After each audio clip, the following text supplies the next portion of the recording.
Hi everyone, today we're going to be talking about thermal injuries. So different causes could be because of heat, a flame, because of a fire, different chemical burns, maybe because of electricity. So talks about that 1.25 to 2 million Americans are treated for burns annually. So there's different types of hospitals too that maybe specialize in more thermal injuries. And so you can read over all the statistics there. So flame injuries, scalding injuries would be because it's scalding hot water. And flame injuries occur most severe with a child, usually at home, but adults usually just as a job or because of a motor vehicle accident. So you're going to have to know all the different layers and review anatomy. So epidermis and dermis, subcutaneous, and all the underlying structures. So all that's going to be reviewed, so make sure you review all that information. You're going to need to know this table for table 24.1 for sensory receptors. So about the sensory free nerve endings, Merkel's disc, Meissner corpuscle. All these are going to be because of location and sensation, because of pain, and what could be damage to these is what we're really going to be talking about too. So there's different terminology. The old terminology you might have heard of before is like a first degree burn, second, third, fourth. Now they have new terminology to describe superficial, which is only the epidermis, superficial partial thickness, which is epidermis into the papillary dermis, deep partial thickness, epidermis, papillary, and into the reticular dermis, full thickness, which is epidermis in all the layers of the dermis, subdermal, which is all tissue down to the subcutaneous tissue. So you will definitely need to know the depth of the burn, what the colors are, if there's any blisters. There's no blisters in the epidural, intact blisters. If there's deep partial thickness, there's broken blisters, there's wet surface, sensitive to pressure, but insensitive to light touch or soft pinprick. So swelling, healing, minimal edema, it's almost like a first degree, so it'd be just the epidermal or into the end. Make sure you look over each one of these. So again, this is old terminology, first degree. This is just into the epidermis only. So causes cell damage only to the epidermis. Classic, such as like a sunburn, is the best example for epidermal burn. The skin appears red in erythematous. And the arrhythmia is a result of epidermal damage and dermal irritation, but there's no injury to the dermal tissue. There will be diffusion of inflammatory mediators from sites of epidermal damage and release of vasoactive substances from mast cells. The surface of epidermal burn is dry. Blisters may be present, but slight edema may be apparent. So we're going to go exactly what this chart says. Epidermal on here says no blisters, dry surface. So some of this, how resources can be. But signs may peel within 2 to 3 days later, minor discomfort or pain. Blanches with pressure, heals in 3 to 7 days.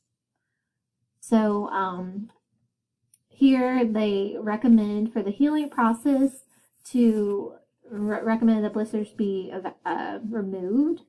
And once blisters have been removed, the surface appears on the burn area will be moist. This type of burn is extremely painful, secondary to irritation of the nerve endings and contained to the dermis, highly sensitive to temperature changes, exposure to air, and light touch. In addition to pain, fever may be present if areas become infected. Superficial partial thickness burns, they heal without surgical intervention by means of epithelial cell production and migration. And the coverage of new epithelium resumes the barrier function of the skin, and complete healing should occur in 7 to 10 days. They may have some residual color change, destruction of melanocytes, but scarring is minimal. So here's an example of that. So you see how they remove the blister and it kind of looks just wet through here too. So there's no eschar. It's not like the black material, and then the severe pain nerve endings are exposed, swelling, fluid loss, 7 to 21 days through eschar and re-epithelialization.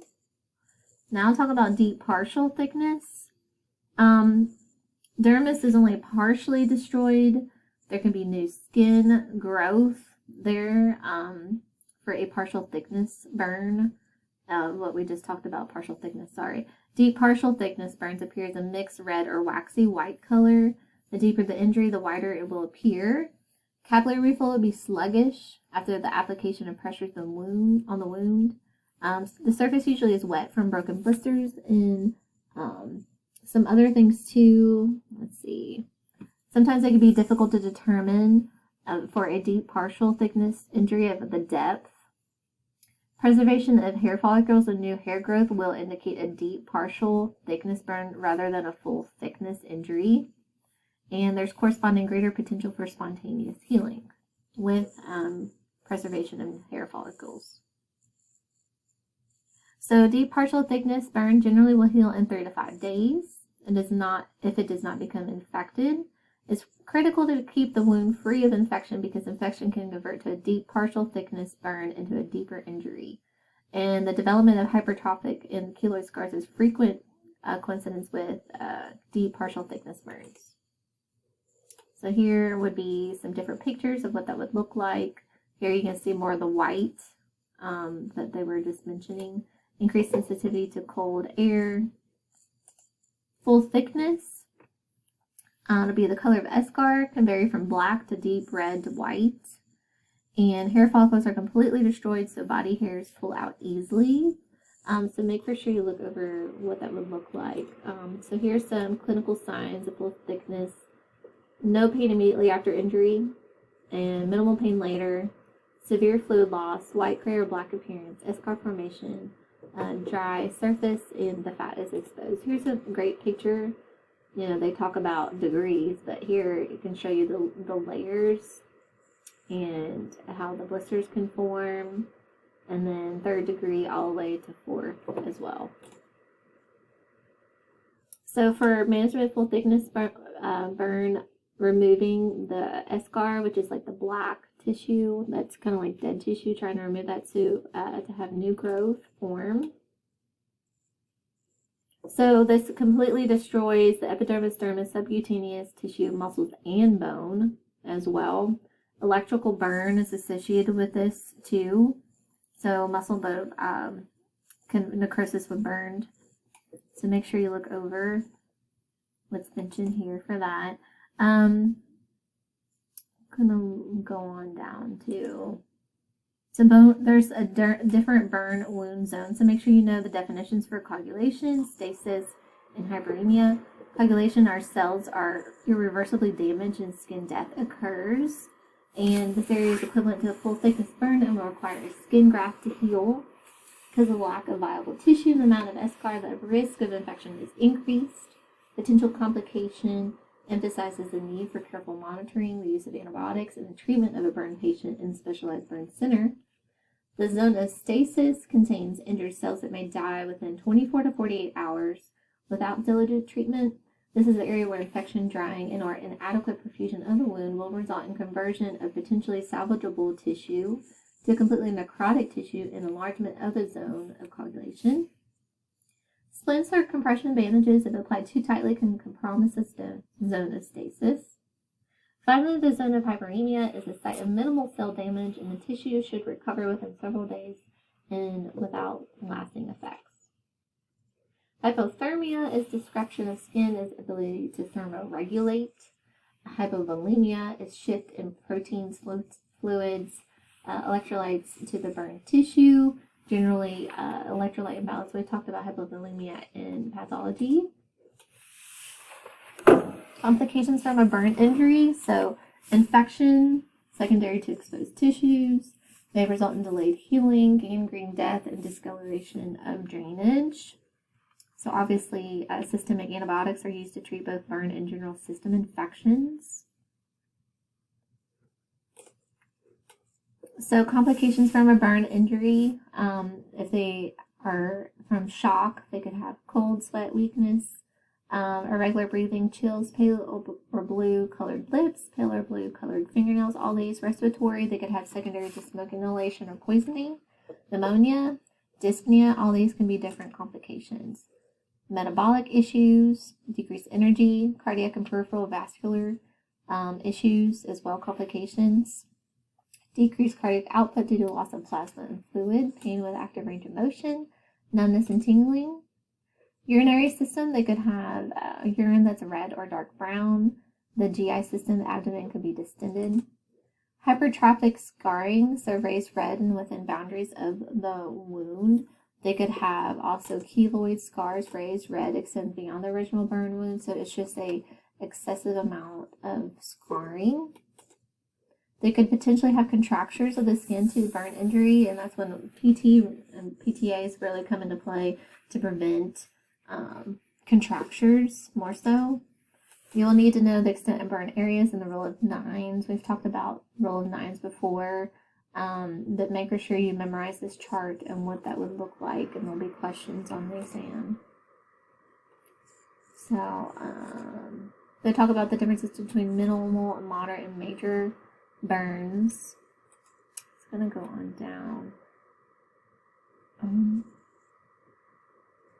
So there's different dressings. So really not going to talk about dressings a whole lot. Really wanting to get into, not so much skincare, but make sure you look over, or wound care, make sure you look over what would be included with that, and then with Ionto as well. I'm going to go on down to grafts. Autograft is one part of the patient's body to another. So maybe they took skin or tissue and from the same person. Allograft is tissue from same species. So maybe a different, human, what that would be. So these are all the goals and expected outcomes. So to improve joint integrity and mobility, muscle performance such as strength, power, and endurance, range of motion, physical function, and self-management of symptoms to improve coordination with care. So they could do hydrotherapy as well for debridement and loosening dressings. Again, you're going to be talking about wound care in 200, so I'm going to kind of pass through that. Really wanting to get to positioning. So anterior neck, there's different videos that I've posted on Blackboard, different things like case scenarios that I definitely want you to look over.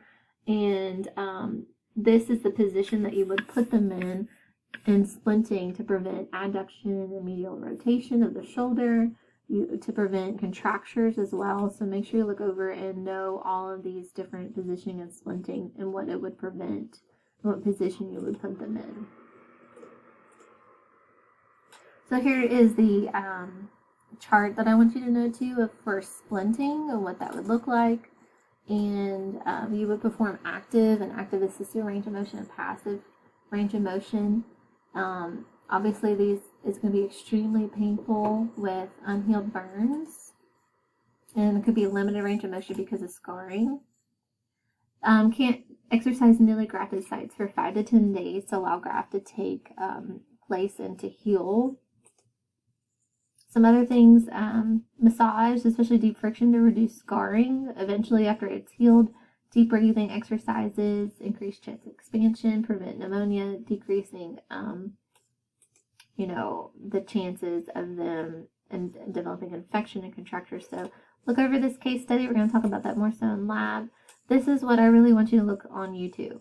All these different splints and what I really want you to look before we go for lab on next week. So thank you guys. Have a great evening. I know that was pretty short and sweet and to the point. Look in your Score Builders textbooks, also the burn injury in O'Sullivan. And so you guys have a great evening. Thanks.